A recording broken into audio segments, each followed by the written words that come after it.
અલી બોલ મીનાડી સાડી માગવા આવી હતી અને અલી ચાલુ સાડી હોય ઠીક ચલે આવી મોંઘા પાડની સાડીઓ મંગાય અલી કે મારે પહેરવી ચાલ ને તારી પેલી વિન્ટેજ સાડી 10,000 રૂપિયાની સાડી જ લી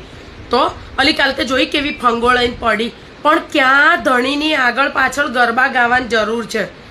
મેં ને 2 વાર કીધું મેં ઓલી આ બાજુ ગા આ બાજુ બધા કે ના મારે એમની જોડે જ ગરબા ગા પેલી નમ્રતાડી જોડે ધણીની વાતો ઉડી છે ને પણ અલી ઓલી કેવા કપડાં પહેરીને આવે છે આપણા ધણીને આપણે કેટલા હાચવવા તો પણ આપણા ધણી ઉપર આપણો દાબ હોવો જોઈએ અને એ લેવલનો હોવો જોઈએ ને કે કોઈ બીજા બૈરા ઉપર એની નજર જાય ને તો એના અંતરાત્મામાંથી અવાજ આવવો જોઈએ કે ભાઈ તારે ઘેર જવાનું છે ને તાર બૈરી આસપાસ છે એવો દાબ હોવો જોઈએ ધણી ઉપર તો આવશે નું એની વાહે વાહે ફરવાનું ત્યારે શું અલી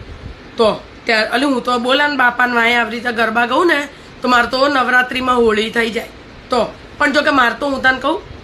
મને વિશ્વાસ આન બાપની હામું કોઈ ના જોવે એક નંબરનો બ્લેક એન્ડ વ્હાઈટ ભંગાર માણસ અલી આ તો મેં જિંદગી કાઢી બાકી આન જોડ કોઈ અડધો દાડો ના કાઢે તો અમારા સાસુ બહારગામ જાય ને તો મને એવું લાગે જ નહીં કે મારા સાસુ ઘરમાં નહીં મારી નણંદ પરણીને ગઈ ને પણ મને એવું લાગે એનો આત્મા આના મૂકીને ગઈ છે એટલે આ માણસ જોડે જિંદગી કાઢવી ને એ બહુ કાઠી છે તો એટલે આની વાહે કોઈ લેડીઝ ના પડે અલી અને વિચિત્ર માણા એક નંબરનો મેં જ જિંદગી કાઢી અને આ તો હું હતી ટકી તો કોઈ બીજી હોત ને લાત મારીને જતી